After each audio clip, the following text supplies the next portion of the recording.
E aí, tudo bem? Marcos Pequina aqui da Ramalhos Brasil e hoje eu estou para falar aqui para você sobre ajuste de temperatura. Mas onde isso vai te ajudar? Você já se reparou com uma situação em que às vezes o lado esquerdo fica com uma cor diferente do lado direito? Que às vezes por mais que você faça um ajuste do percentual de boca, ainda não está do jeito que você quer? Então é o seguinte, eu vou falar disso hoje para você. Temperatura. Temperatura é a chave que eu descobri alinhando isso com teste, com experiência e também com a engenharia dos fornos da Ramalhos. E eu descobri o seguinte, se a gente fizer pequeninos ajustes na temperatura, nós vamos ter a chamada ambiência térmica.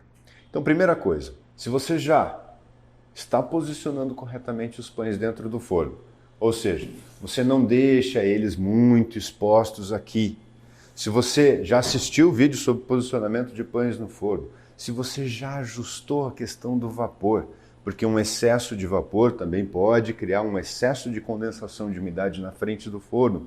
E por mais que você ajuste o percentual de boca, isso não vai ser solucionado porque tem muita umidade na frente do forno. Se você já fez isso, mas você ainda tem o desejo de melhorar um pouquinho mais, o que eu, Marcos, faço para solucionar essas questões? Se você for olhar, eu posso até falar de tabela de temperaturas, temperaturas sugestivas que você pode utilizar para os pães em geral, dependendo do tamanho do pão, do tipo do pão. A gente pode pensar, por exemplo, numa baguete. 255 graus no teto, 230 no lastro, e eu tenho temperaturas diferentes. Você sabe por que eu tenho temperaturas diferentes entre teto e lastro? Justamente porque quando você coloca o pão na pedra, ele está em contato direto com o calor. E a resistência do teto, ela precisa caminhar até o pão. Concorda comigo? Então, isso é importante porque, primeiro, é a temperatura de cima que vai fazer o seu pão ganhar mais volume. Esse é um ponto importante. Segundo, as alturas das câmaras podem ser diferentes. Aqui eu tenho uma câmara normal e aqui eu tenho uma câmara alta. Eu tenho centímetros a mais aqui, o que significa que a resistência está mais longe do meu produto. Agora, você também vai concordar comigo que uma baguete e um pão de forma têm alturas diferentes.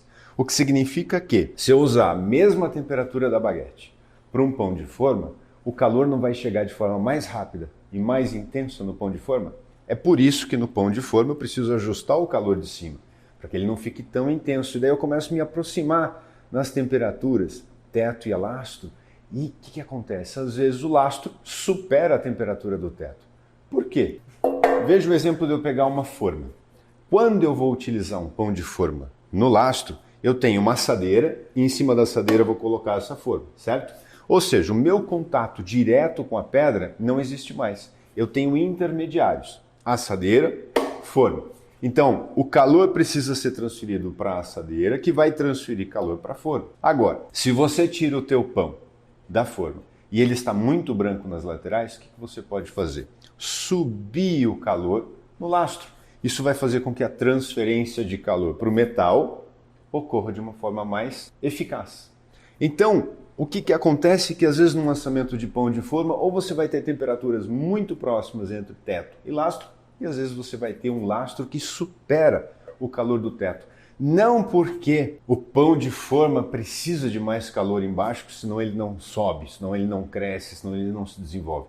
Não, por conta dos intermediários. E essa é a reflexão que você precisa fazer toda vez que você for assar. Eu vou assar uma focaccia numa assadeira, eu vou assar algum tipo de produto numa assadeira. Essa assadeira é uma boa condutora de calor. Essa assadeira cria um bloqueio. Conforme você vai analisando a maneira de assar, você vai fazendo ajustes de temperatura. Mas, naquela situaçãozinha de lado esquerdo e lado direito, eu vou te dar o meu segredo especial, que não é segredo nenhum. Às vezes você vai me ver trabalhar com temperaturas que eu chamo números quebrados. Por quê? Porque não existe essa coisa do número perfeito, infalível, 255, 230, 245. Estes são números sugestivos. Agora, quando eu estou assando, eu vou usar 242. Ou às vezes eu estou no 247.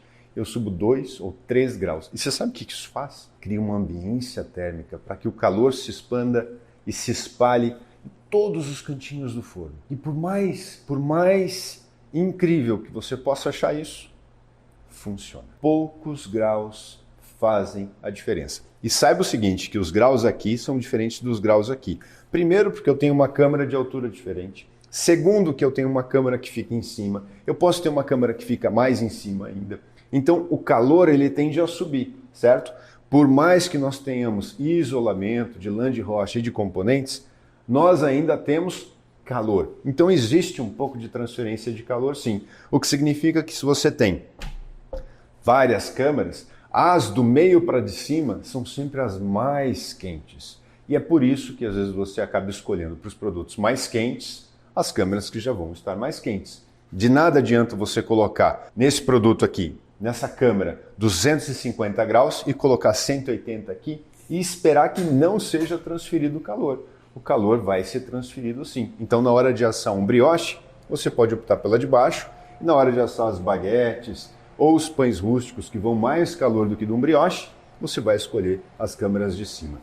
Então o que eu quero te dizer é o seguinte, um olhar atento para o forno, para o produto que vai ser assado, a altura desse produto, posicionamento desse produto, se ele precisa ou não de vapor, se você vai utilizar uma assadeira, se você vai utilizar uma forma, se você está adequadamente posicionando esses produtos e essas assadeiras para receber de forma equânime o calor de todo o forno e ajustes de temperaturas.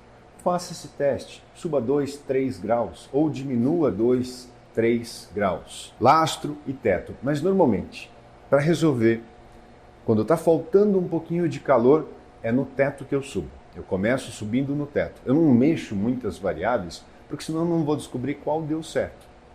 Uma etapa por vez e você vai encontrar essa solução. Tá bom?